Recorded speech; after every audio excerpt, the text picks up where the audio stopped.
Fares Ziam est sur 4 victoires consécutives et il cherchera à étendre cette série face à un très gros challenge en Mike Davis. La porte du top 15 se rapproche progressivement et l'UFC nous a concocté une petite pépite de combat ici. On vous analyse ça dans cet épisode du Game Plan. Yo, this is Dustin Poirier. Bienvenue sur Fight Minds. Bienvenue chez Fight Minds.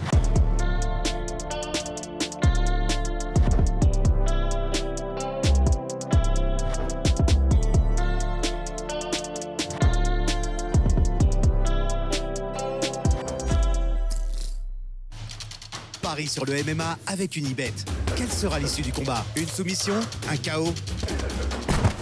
Paris sur la prime numéro 1 avec Unibet. 100 € de bonus sur ton premier pari. Brian, on a déjà fait une vidéo ressentie sur ce combat, il est temps de faire l'analyse. On avait dit que ce combat nous plaisait énormément. Rappelle-nous quand même ce qui t'intéresse particulièrement et ce qui t'intrigue dans cette opposition. Alors, ce qui m'intéresse sûrement le plus, c'est la progression des deux côtés. Progression. S'il y a, bien évidemment, mais j'ai envie de voir un petit peu comment les deux combattants ont pu évoluer de chaque côté, comment ils vont appréhender ce combat. Parce que j'ai quand même pas mal d'interrogations et je pense que le plus d'interrogations que j'ai sont sur ces facteurs X, on va dire. Ah, très intéressant. Moi, écoute, je te rejoins. Je pense que je l'ai mis sur Twitter. Le combat passe un tout petit peu inaperçu à l'international, mais je crois vraiment que c'est un gros banger. Je pense que ce sera de très haute qualité en termes de MMA, ce que les deux vont nous offrir. Je pense que ces deux prospects, ils cherchent tous les deux leur 5e victoire consécutive et ils ont montré une belle progression d'un côté comme de l'autre, même une évolution dans leur jeu. Donc j'ai hâte de voir ce que ça va donner dans 10 jours. On va analyser ça après le Tale of the Tape.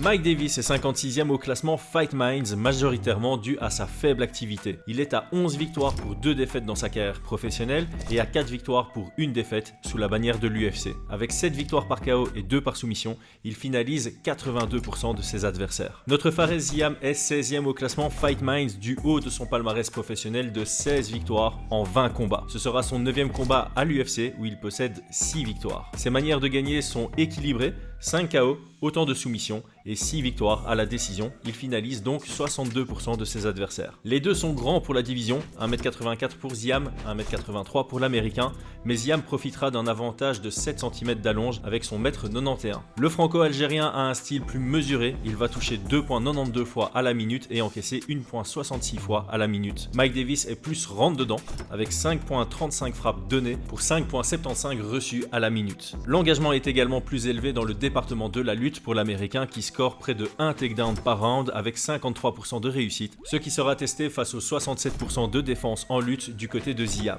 Mike Davis a connu beaucoup d'annulations de combats, son 5e dernier remonte à 2019 et il s'agit d'une défaite par soumission contre Burns dans ses débuts UFC. Depuis, il a pris 4 victoires, par KO contre Grifford, un Fight of the Night contre Mason Jones, une décision contre Borchev et en mars 2024, une soumission face à Nathan Levy. Fares Ziam est sur la même série, après avoir perdu contre McKinney en février 2022, il a enchaîné 4 victoires. La décision contre Figlak au premier UFC Paris, la décision sur Herbert à Londres, sa victoire contre Puelles et son sublime KO lors du dernier UFC Paris sur Matt Frevola.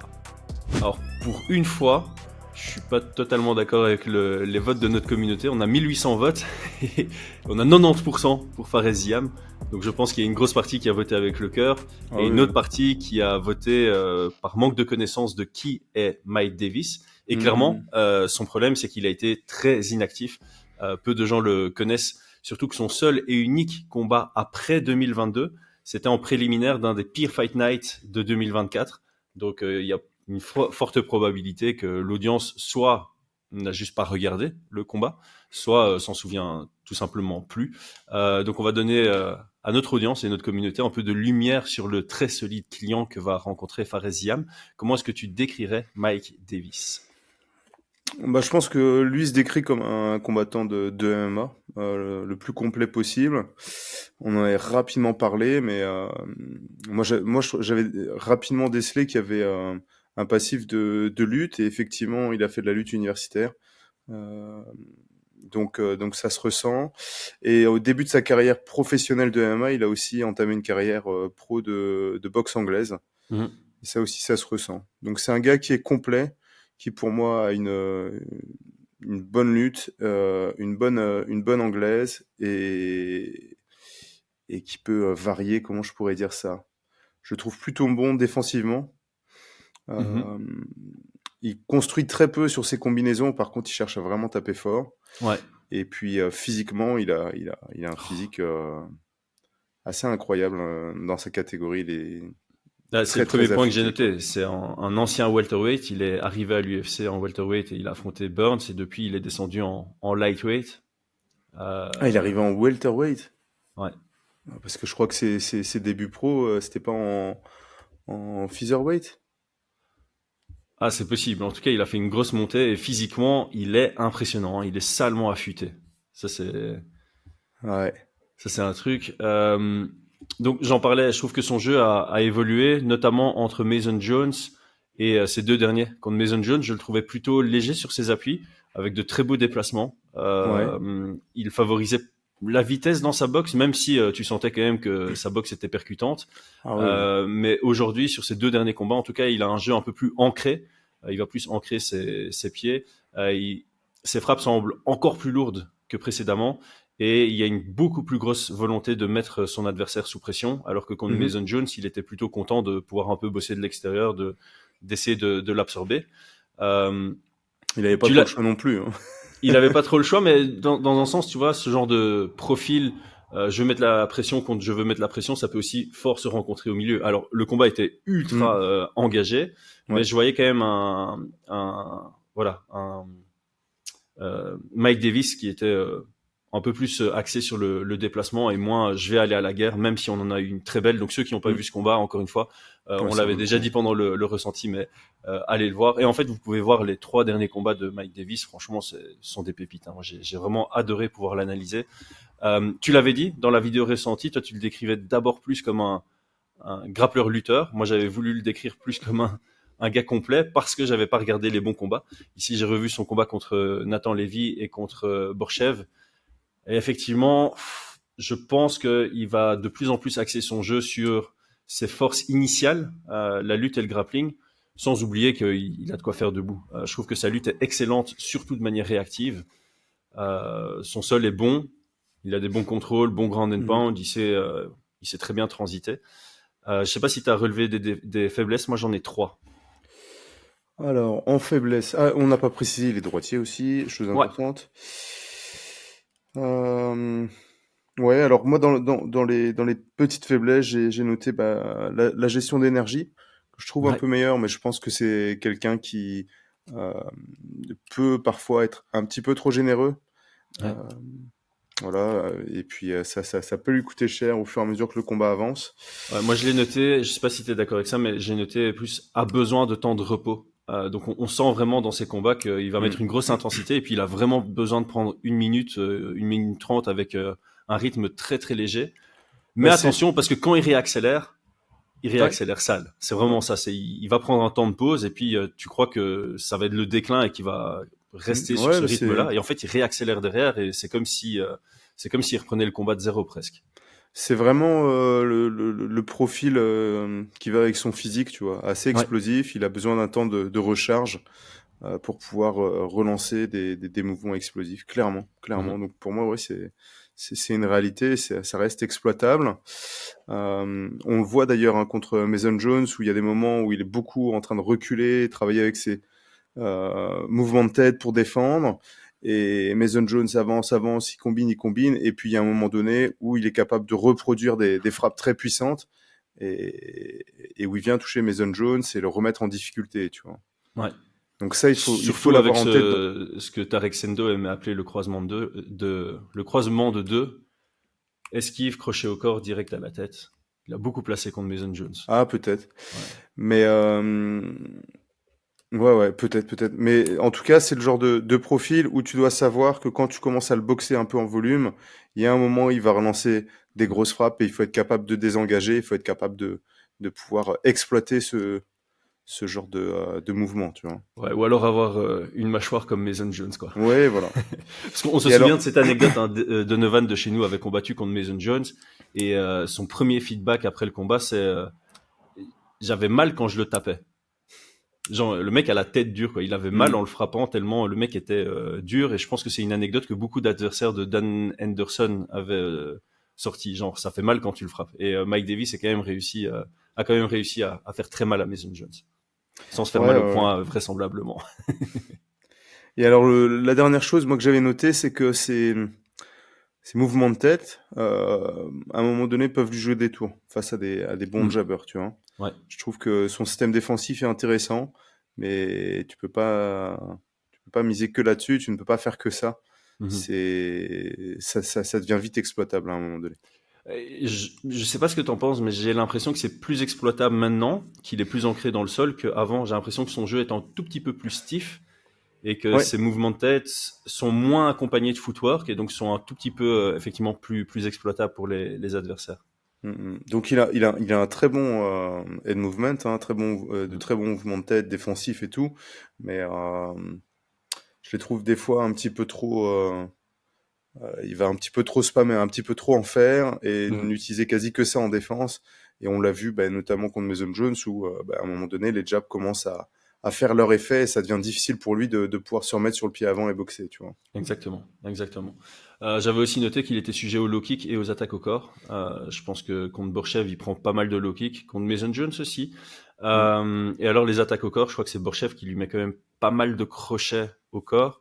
Et on a vu un Fares Ziam qui en a cherché et qui en a trouvé 4-5 contre Matt Frevola. Donc tu vois, quand tu regardes les deux combats dessus, tu dis, ah tiens, là, il y a potentiellement une ouverture.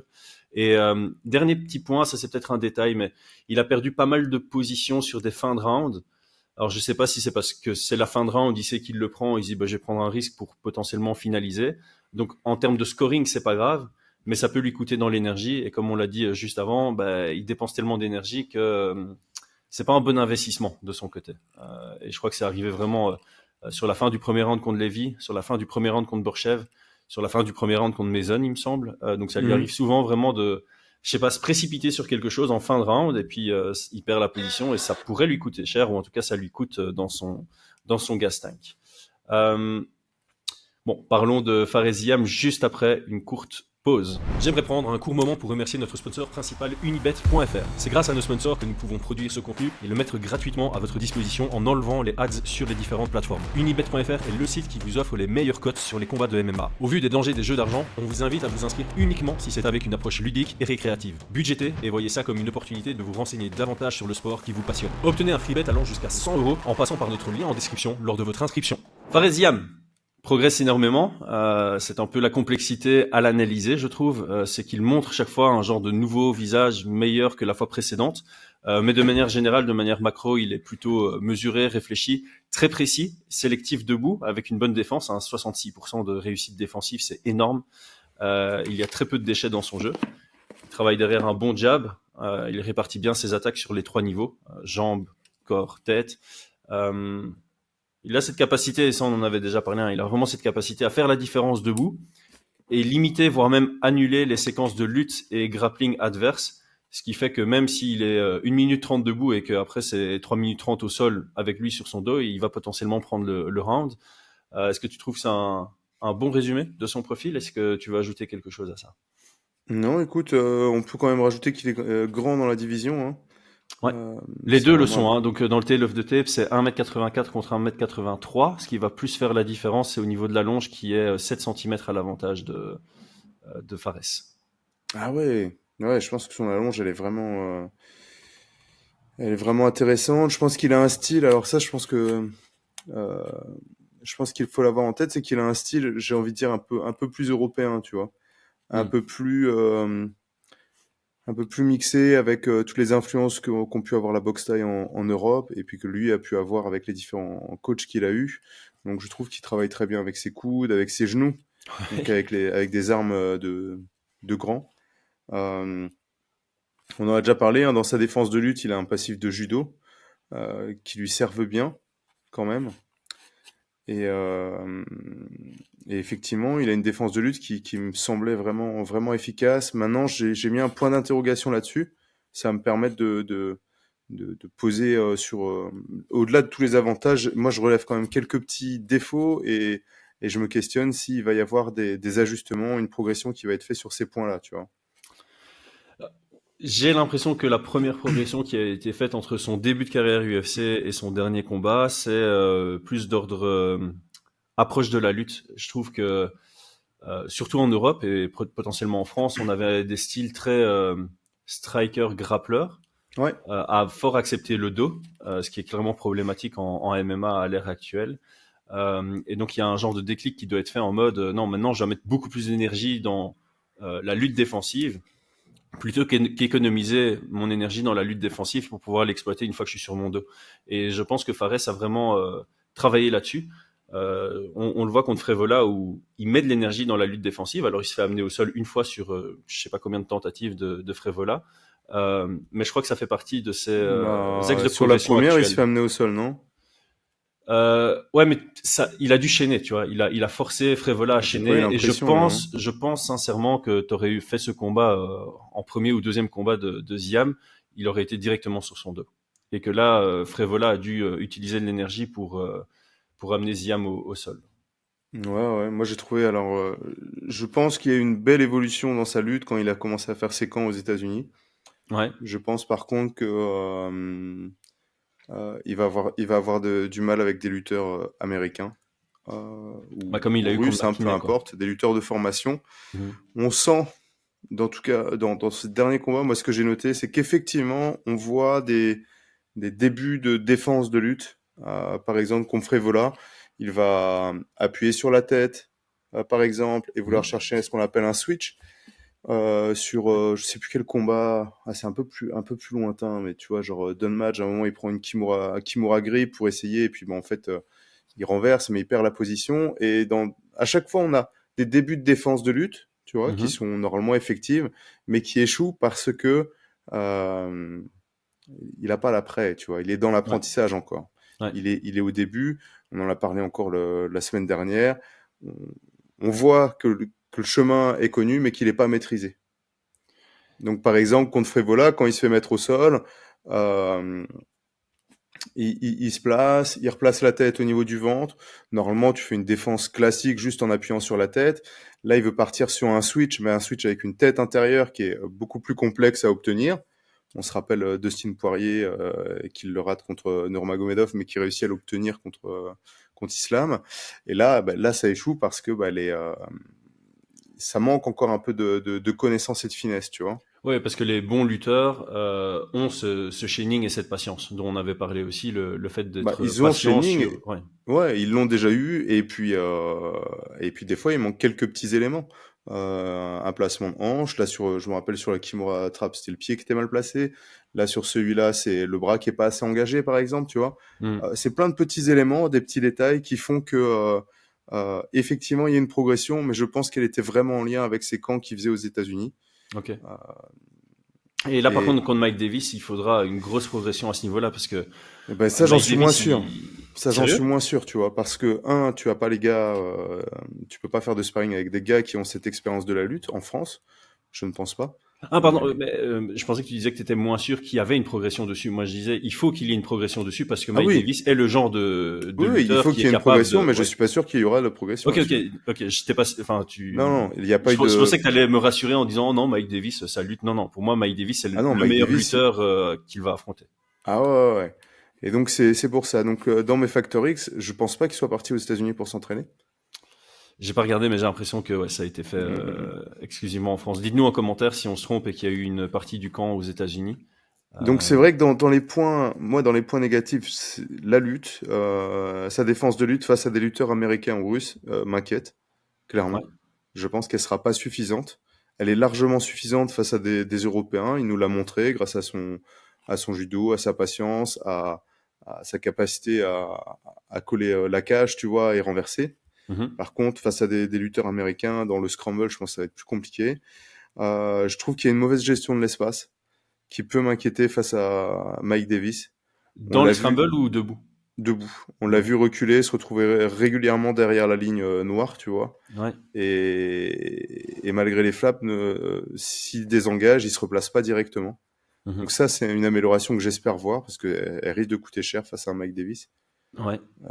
Pour moi, c'est une grosse amélioration qu'il doit y avoir.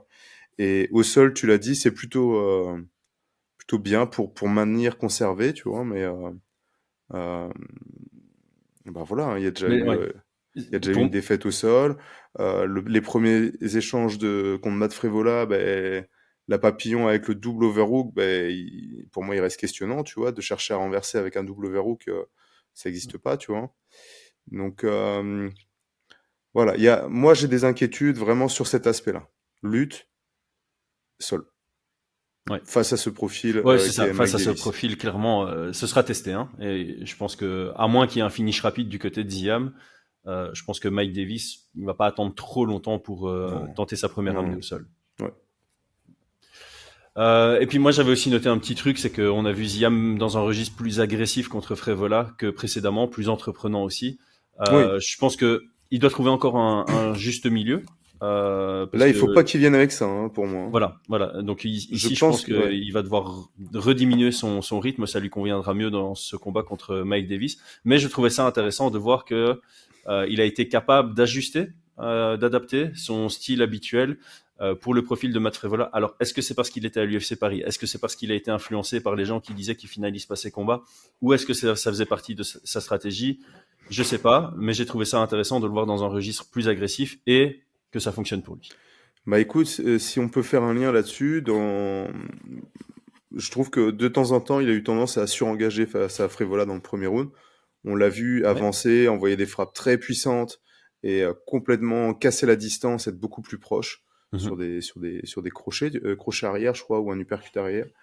Et effectivement, je pense que quand on écoute ces interviews, il y a aussi une volonté, et pas que pour le public français, je pense pas que ce soit ce qui l'intéresse le plus, mais pour vis-à-vis de l'UFC, tu vois, vis-à-vis d'avoir des meilleurs combats. Euh, oui, il y a une recherche de finish, hein. Ouais. D'ailleurs, il en a parlé, hein, grâce à son finish contre Frevola, il a eu les félicitations de Hunter Campbell Hunter, ou je crois, ouais. qui lui a dit qu'il allait lui trouver des bons combats. Enfin voilà, tu vois. Là, il trouve un solide combat, mais c'est pas, Ouais, c'est un solide client, c'est pas un combat facile du tout. mais non, c'est pas un combat facile. Ah Après, non, clairement, on il en y aura parlera des après. Ouais. ouvertures pour remettre un genou, ça, j'en doute pas, hein. Intéressant. Bah écoute, on en est au Factor X. Moi, le premier que j'ai relevé, c'est l'activité de Mike Davis. Alors, le fait Mhm. qu'il ait combattu en mars 2024, je pense pas que ça va, euh, voilà, que ça va être un Factor X négatif pour Mike Davis. Limite, j'ai envie de dire, c'est plus sur l'analyse pour Ziam et son camp où ça va se complexifier parce que on n'a pas de matière récente ou pas beaucoup de matière récente. Et donc, tu dois un peu spéculer sur la progression, les ajouts au jeu de Mike Davis. Donc, je pense pas que l'inactivité de Mike Davis soit négative pour ce dernier, parce qu'il est revenu en mars 2024 comme si il avait été actif. Je trouve que sa performance était nickel Mhm. contre Nathan Levy. Par contre, effectivement, quand tu analyses, tu dis, bon, ben, son antépénultième combat, c'était il y a 4 ans, quoi. Ouais, ouais. Bon, après, il se définit comme un créateur de contenu sur Instagram, tu vois, donc il y a quand même pas mal de contenu sur Instagram. Ah, ça, j'ai pas checké, c'est vrai? Ah, c'est énorme, ça, je savais pas. Je savais Ouais, pas, ouais. j'aurais dû Et il checker. partage pas mal de petites vidéos techniques et tout. Donc, ouais, on le voit qu'il s'entraîne bien, on le voit que, il y a quand même pas mal de techniques au sol aussi. Donc, je pense qu'il a continué à travailler euh, et à progresser techniquement au sol. Ouais. Mhm. Ça, j'en doute pas. Moi aussi, ça fait partie des facteurs X, non pas sur le fait d'avoir été loin de la cage, parce qu'on l'a vu régulièrement que c'était pas forcément un indicateur, mais clairement sur comment je pourrais appeler ça? Ouais, la motivation peut-être, tu vois. Mhm. Ça fait quand même pas mal d'années qu'il fait ça. C'est pas non plus comme si sa carrière décollait. Là, bah, comme je te dis, il se définit aussi comme un Instagram, enfin un Instagrammeur, non, tu vois, mais comme un créateur de contenu. Donc, moi, Ah, ça fait ben, partie des des victoires, ça permet de faire grimper tes chiffres. Ah Hein. ouais, ah bah bien sûr, bien sûr. Bon, c'est pas l'élément motivationnel le plus sain ou le plus gros, mais ça peut, voilà, ça peut rester positif quand même. C'est sûr, c'est sûr. Pour moi, je pense qu'il peut arriver très très frais. Maintenant, effectivement, ça peut aussi, voilà, il peut être un peu plus déconcentré sur Ouais. son objectif principal, quoi, de combattant, tu vois. Maintenant, ce serait intéressant d'analyser si son volume de création de contenu a diminué suite à l'annonce du combat ou si c'est resté la même chose. Parce que si tu vois une diminution, ça veut dire qu'il sait quand même où sont ses objectifs. Si tu vois que ça reste la même chose, tu peux partir du principe que voilà, les deux objectifs de carrière sont à pied d'égalité. Et comme on le dit très souvent, pour un combattant, si tu commences à travailler ton striking, ben, c'est ta lutte qui va prendre un coup. Ben, en tant que combattant, si sur ta carrière, tu es concentré sur d'autres éléments, ben, Mhm. voilà, l'absence de single focus pendant un camp d'entraînement, ça signifie que tu seras pas en progression optimale pendant le camp. On Ouais, va dire ouais, ça ouais. comme ça. Est-ce que tu avais d'autres facteurs X? Tu disais que Bah, le il y en avait facteur X, moi, quelques-uns. ça rejoint ce que je disais, hein, le fait de faire son camp en France. Ouais. Je pense qu'il sera très affûté en termes de striking, donc là-dessus, j'en Mhm. doute pas. Maintenant, moi, mon inquiétude face à ce profil-là, un profil américain, c'est de s'être moins entraîné avec des profils américains, entre guillemets. Et oui, ça m'inquiète un peu plus.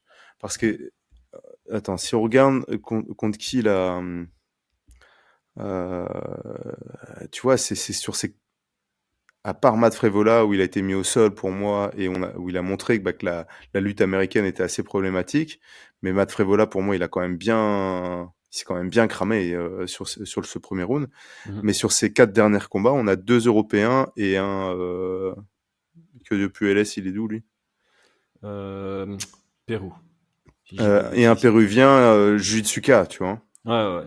Mais si on regarde après contre Terence McKinney, américain, grosse lutte et tout, Bah, c'est Don ça qui a posé Match, grosse problème, ouais. lutte. Mhm. Ensuite, c'est que des Européens, hein, ces victoires. Hein. Luigi Ouais. Vendramini, Mullarky. Ah, Jamie Mullarky, Non, c'est Australie, ça, c'est un si je dis Américain. pas de bêtises. C'est quoi? C'est pas C'est- australien, Mullarky? Ouais, ouais, c'est ça. T'es en train de me faire un petit, Australien, un ouais, petit t'as quiz raison. là, avec australien, ouais. Donc, donc voilà. Donc moi, c'est vraiment ce facteur X qui m'inquiète. J'aurais voulu le voir dans un camp aux États-Unis pour pouvoir se remettre dans le bain face à ce genre de profil, quoi. Ouais, c'est ça. Dans la préparation, t'as envie d'avoir des gars qui ont et la qualité et l'approche en lutte Ouais. que Mike Davis peut avoir, parce qu'effectivement, Mike Davis, il fait aussi non seulement il est capable d'avoir de très bons shoots réactifs qui fonctionnent généralement sans chaîner, mais il est capable de chaîner si c'est nécessaire. Ah ouais. Et si tu commences à sortir aussi, il est capable de reshoot derrière. Ouais. Donc d'un point de vue, tu vois, approche, il faut vraiment avoir ces grinders à l'entraînement.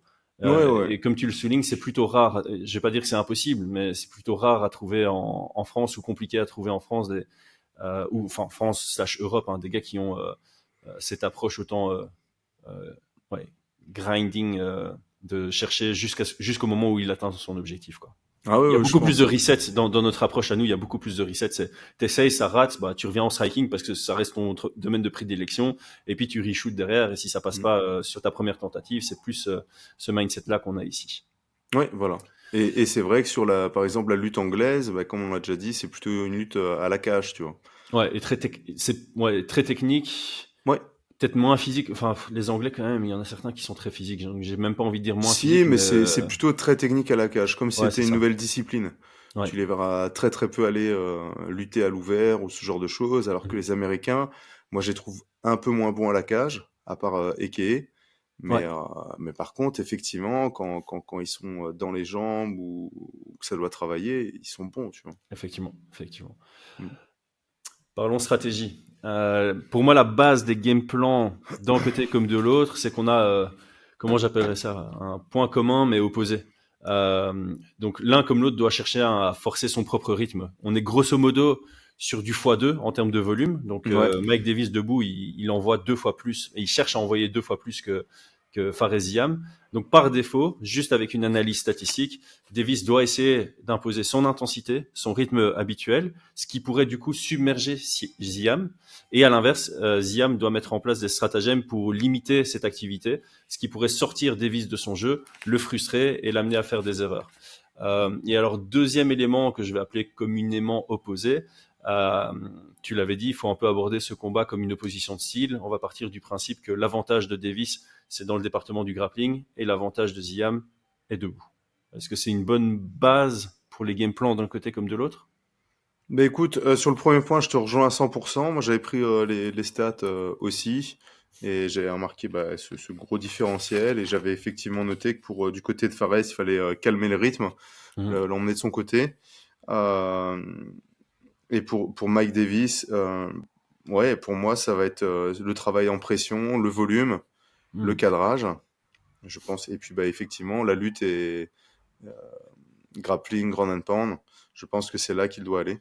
Ouais. Sur l'aspect technique, alors, je sais pas trop comment il faut approcher ça, parce que le problème d'approcher trop sur un mode opposition de style, il faudrait pas que Fares s'endorme un petit peu sur la dangerosité que représente Mike Davis Ah debout. oui, non, non, non. En fait, ouais, quand on dit ça, évidemment, Mike Davis a ses chances debout, hein. Clairement. Pour moi, Mike Davis, il peut faire du dégât debout. Ah oui, il est dangereux quand même. Mais c'est pas Donc ça, là, ouais, ça reste le lieu de combat où Ziam a le plus haut pourcentage de chances de s'imposer. oui. On va le Moi dire je comme pense ça. qu'il doit installer d'abord son jab, ses kicks, Ouais, se montrer totalement. dangereux à distance, bien se déplacer, bien circuler, pour pouvoir frustrer un peu Mike Davis. Ça, c'est vraiment un jeu quand on est un peu plus grand à avoir en tête, de Mhm. créer de la frustration. Mais effectivement, quand on crée de la frustration, bah, on crée une sorte de volonté de vouloir frapper fort de l'autre côté. Ouais. Et donc, il va falloir qu'il joue un petit peu à ça, à, à créer ce genre de frappe puissante pour passer derrière, à obtenir des entrées en lutte un petit peu plus prévisibles. Et Mhm. moi, je le vois quand même exploiter le clinch, tu vois, avec ses Ah, coudes, avec merci. ses genoux. Je l'avais noté aussi pour moi. Il faut maintenir le combat debout, mais j'ai noté clinch is not lava. Il faut faire Ah très bah ouais, gaffe au c'est bien. takedown réactif sur les entrées au boxing range. Mais par contre, il doit pas spécialement hésiter à aller au clinch. Ouais, je pense qu'il a vraiment des armes là-dessus. Je pense vraiment.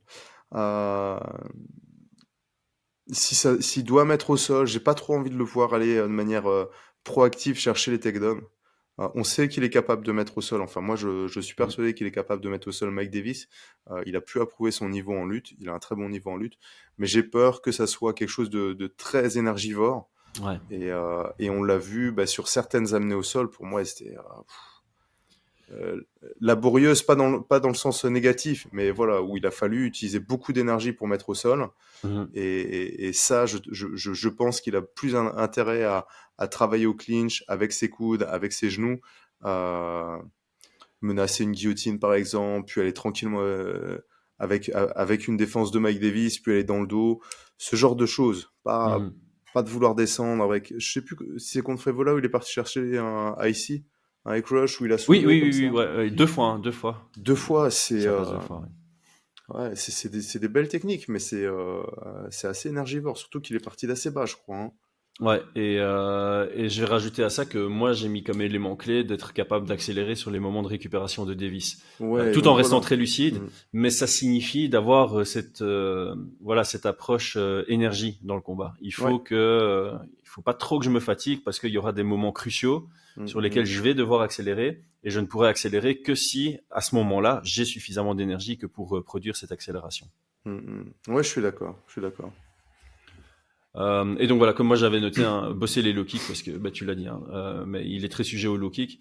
Euh, il doit travailler quelques combinaisons à mi-distance. Je pense que autant Mason Jones que Borchev ont montré des ouvertures sur le crochet au foie. L'uppercut arrière aussi qui est bien passé pour Mason Jones. Donc voilà, je pense qu'il y a une petite analyse nano à faire en termes de Mm. quelles techniques peuvent passer. Et ce sont des techniques qui rentrent complètement dans le jeu de Ziam. On l'a vu envoyer son direct crochet au foie contre Frevola. On l'a vu déjà utiliser cet uppercut arrière qui fonctionne très bien pour les grands dans une catégorie. Le genou dans l'axe, ça peut faire peur, ça peut être utilisé. Donc voilà, je pense que Et autant puis, sur l'approche que sur la technique, il y a des choses à travailler du côté français. on en a parlé, hein, il y a pas mal de head movement, donc les mouvements de tête de la boxe anglaise, les esquives. On sait que Fares est capable d'envoyer, genre, feinter le jab pour envoyer le high kick du même côté. Ouais, Il l'a déjà placé en combat, donc ce genre de choses, je pense que même si ça passe pas, ça va garder un peu la tête beaucoup plus droite, tu vois. ouais, on avait déjà parlé avec Masvidal contre Ross Pearson, c'était un peu ça la stratégie. Beaucoup de middle, beaucoup de high kick. Donc à partir du moment où le gars se dit, bah, si je pars du mauvais côté, qu'il y a le high kick qui vient, il y aura une collision, même si je bloque, ça va me faire mal. Mm. Et donc ça te rend beaucoup plus en mode, ok, il faut que je change de système défensif, donc ta tête est beaucoup plus dans l'axe, et face à un bon jabber, ben, ça devient du pain Ouais, béni. ouais, ouais. Donc Donc ça investir serait les sur choses. les high kicks, peut-être les middle, jusqu'au moment où Mike Davis utilise moins ce système défensif de balancier et travailler dans l'axe avec les jabs à partir de là. Ouais. Mm, mm. Davis, t'as fait le tour. Hein. Moi, je te rejoins entièrement. Chercher à fatiguer Ziam dans la lutte, mettre sous pression, forcer l'action, forcer le boxing range, parce que peut-être que Ziam est capable vraiment de tenir ce combat au kicking range et prendre ses points, frustrer à partir de là. Lutter, mettre au sol, prendre les minutes, favoriser le contrôle au sol, parce qu'une fois qu'il l'a... ouais, sa lutte est quand même énergivore, je trouve, à Mike Davis. Ouais. Donc, dans un combat comme ça, je pense que c'est dans l'intérêt de Mike Davis de favoriser le contrôle. Et donc, c'est une question de quel dégât t'as pris avant de réussir à mettre au sol. Est-ce qu'il y a une grosse différence au niveau du scoring ou pas? S'il n'y a pas une grosse différence au niveau du scoring, bah oui, favoriser le contrôle, prendre une position un peu de ground and pound et tu récupères ton round comme ça, quoi. Et ouais, l'un comme l'autre doivent peut-être aborder en mode ça a de grandes chances d'aller à la décision. Et donc, encore une fois, sur la gestion d'énergie. Ah. Oui, bah, de toute façon, on l'a déjà dit, hein, je pense qu'il faut pas arriver dans un combat en se disant que je vais le finir au premier, je pense pas au 2, 3, 4. C'est vraiment, vraiment risqué. Sur un synchrone, tu peux peut-être te dire, ouais, il va se cramer 1, 2, 3, et puis je le finis, j'ai encore 2 rounds pour le finir. Mais là, sur 3 rounds, ça me semble compliqué, même si j'ai du mal à avoir une décision, hein, je t'avoue. Bah on va y arriver. J'ai du mal à avoir une décision, mais effectivement, ils doivent se préparer à une décision. Je pense que le plus dangereux pour Mike Davis, c'est de lutter, grappler pendant 2 rounds et d'être cramé au 3e. Parce que là, je pense que Fares est capable de le finir dans le 3e avec des genoux, avec des coudes. Et au clinch, vraiment, tu vois, vraiment le clinch taille, tu vois. Ça, les Américains, ils connaissent pas trop. Les lutteurs, c'est leur cerveau, ils court-circuitent dès que tu mets un double collar taille, tu vois, c'est pas... tu fais pas ça en lutte, tu vois. Donc, dès que tu fais ça, ils font, qu'est-ce que je fais? Tu vois, ils sont perdus, quoi. Donc ça, c'est... Ouais, la plupart vont mettre juste des crochets au corps, quoi. C'est leur petite réaction classique, je pense. Ouais, tu écartes un tout petit peu les coudes et puis il y a plus de crochets, tu vois. Voilà. Mais ce que je veux dire par là, c'est que... Ouais, voilà, c'est pas très... Je pense pas que Fares, ça va l'arrêter les crochets au corps, tu vois, surtout dans un 3e round. Ouais, surtout si Mike Davis est en récup ou explosé. Ouais. Voilà, donc et pour Fares, ben je le vois être patient, je le vois être capable de, s'il défend bien les premiers rounds, être capable de prendre le premier en gérant le rythme et la distance, avec avec un. Je pense que Fares a plus de chances d'obtenir une victoire par décision quand même. Je suis 100% d'accord avec toi. 100%. Enfin, ouais. Dans le sens où s'il y a un pourcentage de chance, lui doit plus viser la décision. Je pense que Mike Davis a la possibilité de finir au sol dans le premier et deuxième. En un sens, ouais, Mike Davis, il doit s'inspirer d'un des combats précédents de Fares Ziam, c'est celui de McKinney. Hein. Ouais. C'est là où le style ressemble le plus, c'est là où les ouvertures qui ont été trouvées sont le plus adaptées à son set de compétences. Et sinon, par contre, Mike Davis, pour moi, s'il doit viser une décision, il doit prendre les 3 rounds dans le sens où il doit pas laisser d'espace, quoi. Il peut pas se dire, je prends le premier, deuxième, c'est pas grave si je laisse passer, je prends le 3e. Parce que je vois un Fares vraiment dangereux debout. Sur la longueur. Et capable de l'éteindre, tu vois. Ouais. On passe au prono et aux préférences juste après avoir bu un petit coup. Nous sommes fiers d'être ambassadeurs de la marque Oco Europe. Oco produit des gourdes filtrantes éco-responsables. Le filtre Oco traite l'eau pour la purifier et la rendre saine à la consommation. Polluants, pesticides, métaux lourds, mauvaises bactéries et autres contaminants sont efficacement filtrés. Cette gourde vous permet d'avoir accès à de l'eau de qualité à portée de main et même lors de vos voyages. La gourde de 650 ml est à 63 €, celle de 1 litre est à 69 €. Dans les deux cas, vous avez un filtre offert de 400 litres. Votre litre d'eau est donc à 17 centimes. Et oui, ça vous fera faire de sacrées économies, surtout sur le long terme. Une fois la gourde amortie, vos filtres pour 400 litres sont à 30 €, soit 7 centimes le litre. Et grâce à notre affiliation, vous avez encore 10% de réduction sur votre première commande avec le code FMOCO. Moins cher, moins de déchets, plus de facilité, plus sain. Rendez-vous en description pour le lien vers le site Oco Europe. Soutenez notre chaîne tout en mettant une priorité sur votre santé et celle de vos proches. Alors malheureusement, ce superbe combat est en carte préliminaire. Nous n'avons donc pas de cote à vous proposer sur unibet.fr. Par contre, à l'international, ça va complètement à l'encontre du vote de notre communauté. Mike Davis a ouvert à 1,36, ce qui représente un 70-30, grosso modo. Et à ce prix-là, les parieurs ont spammé Fares Ziam, qui est aujourd'hui aux alentours de 2,55. Ouais. On est en train de descendre vers le 65-35 à l'heure actuelle. Si je dis pas de bêtises, j'aurais dû aller revoir, mais quand on a fait la vidéo ressentie, on s'était aligné sur quelque chose qui était proche du 50-50. Est-ce que tu es toujours aligné là-dessus maintenant que tu as eu l'occasion Non. de faire une analyse plus détaillée? Écoute, ouais, non, moi j'étais très très emballé par ce combat. Je me suis dit, c'est un bon client, c'est un 50-50, il y a la dynamique et tout pour Fares. Après, en ayant analysé et avant de regarder les cotes, je voyais quand même Mike Davis favori et je voyais plutôt un 60-40 au niveau des cotes Ouais. avant d'aller les regarder. Je me disais, ça va être... Non, c'est pas possible que Fares soit favori sur ce combat-là. Et effectivement, à l'international, je pense pas que ça serait autant le 70-30. Moi, je partais plutôt sur un 60-40. Mhm. Mais je trouve pas ça... je vais être honnête, je trouve pas ça déconnant qu'il Oh, soit underdog.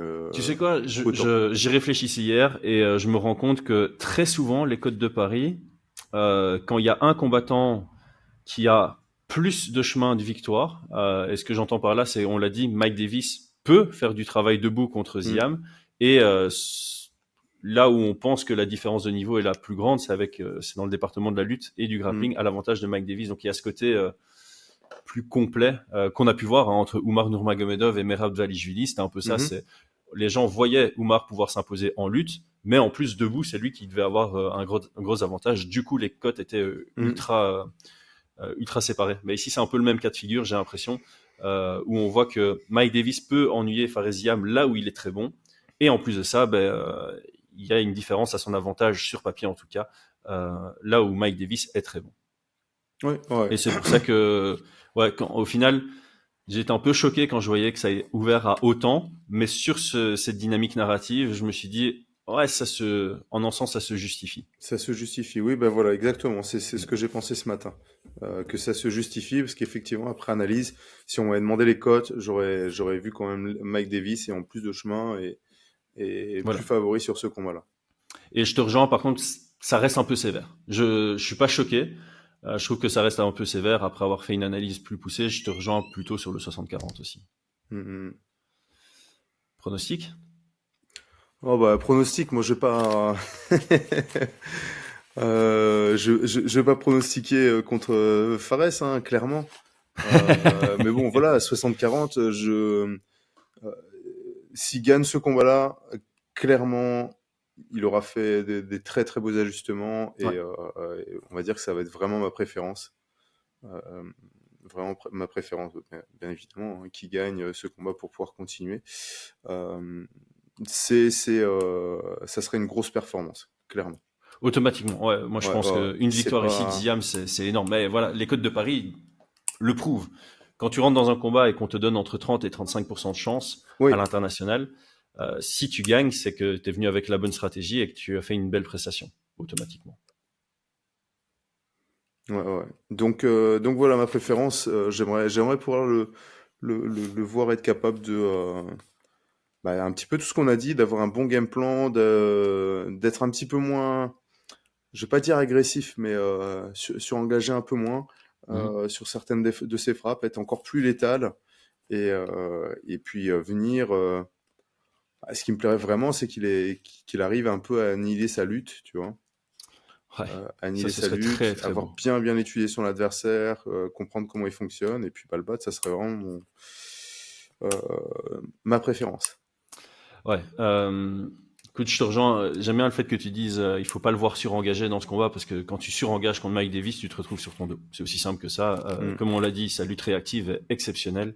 Donc tu surengages une fois, il a un bon timing, il le sent venir, il plonge dans tes hanches et il complète son amener, quoi, tout simplement. Moi, je suis assez divisé hein, sur mon prono. Je peux voir un combat qui va grandement à l'avantage d'un Mike Davis qui impose sa lutte et puis qui étouffe ou qui submerge Ziam dans ce département-là. Je peux sentir aussi un Ziam très impressionnant, à nouveau, bien préparé, capable de gérer le combat. Euh, voilà. On doit être honnête, c'est pas parce que c'est un Français que je vais changer ma façon de penser. Si je m'aligne sur un 60-40 pour Davis, mon pronostic doit aller dans la direction où je vois le scénario le plus probable. Donc, je vais me positionner du côté de Davis en termes de pronostic.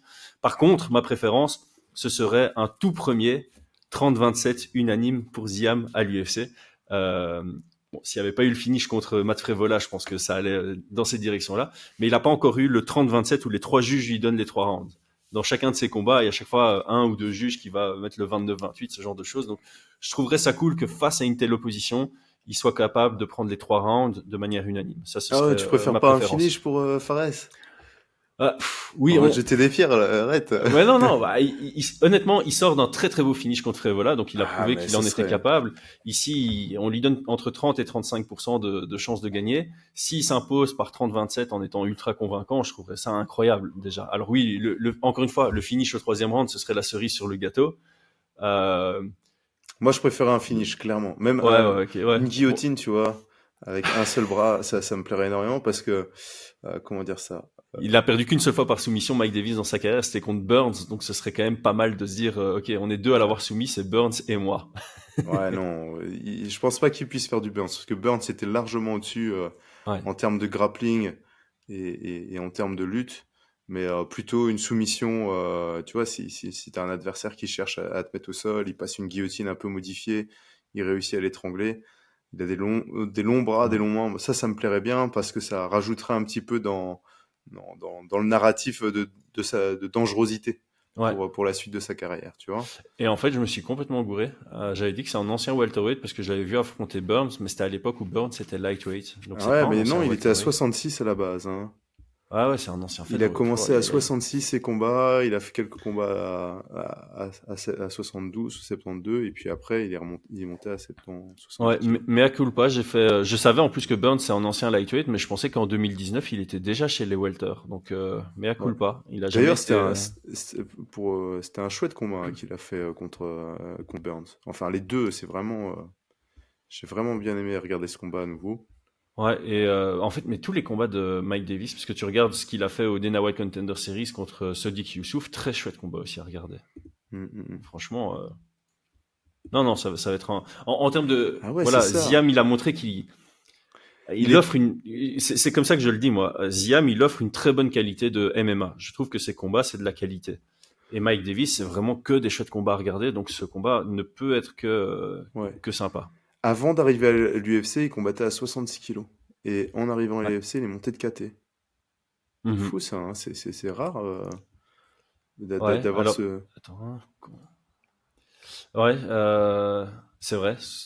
En C'est vrai que son anglais, dernier combat avant l'UFC, c'était en featherweight. Alors, est-ce que c'est un short notice contre Burns? Ça m'étonnerait pas d'ailleurs, parce qu'en fait, tu perds au Dana White Contender Series, tu te refais sur 2 victoires en dehors de l'UFC, contre un gars à 9-7 et un gars à 3-1. Tu signes pour Burns? À mon avis, c'est un short notice. Non, et puis il fait les deux, il faisait les deux, 66, 68, 70 kilos. Il a combattu dans les deux catégories, 66-70 dans ses débuts pro. Ok. Donc ça va pas être un gros... Bon, après, ça fait des années, donc peut-être que maintenant, il s'est un peu plus laissé aller. Ah, mais oui, c'est un short notice. Donc, Ouais, c'est comment il pas s'appelle? une défaite... Burns devait combattre contre Eric Wisely. c'est pas une qui s'est défaite blessé. ridicule, hein. Regardez le combat. Et donc Mike Davis a signé en short notice. Et donc peut-être que le short notice en lightweight, il s'est dit, ah bah tiens, au final, c'est là où je me sens le mieux. Ouais. Ah, c'est chaud. Mike Davis, il venait. Burns venait de perdre contre Dan Hooker, super KO. Ouais. Et il venait de battre Olivier Aubin-Mercier. Donc tu rentres à l'UFC contre Burns qui vient de battre Olivier Aubin-Mercier. C'est pas un cadeau. Pas un cadeau. Bah, écoute, on a fait le tour. Hein. Ouais. On a fait le tour. Très, très hâte. Franchement, très hâte. On le rappelle, pour regarder les UFC, ça se passe sur RMC. On vous met un lien en description, un lien d'affiliation. Donc, c'est le même prix. C'est juste que ça nous aide si vous passez par notre lien. Brian, tout grand merci pour l'échange et la préparation. Vivement le week-end en 8 pour cet événement, parce que l'événement, ça commence par Bolaji Hockey. Et puis, on a une belle carte prélim. Et puis, on a une très belle main card. Et on analysera tout ça en long et en large la semaine prochaine. Donc, ceux qui ne sont pas encore abonnés, faites-le. À très vite. Ciao, ciao. Ciao tout le monde.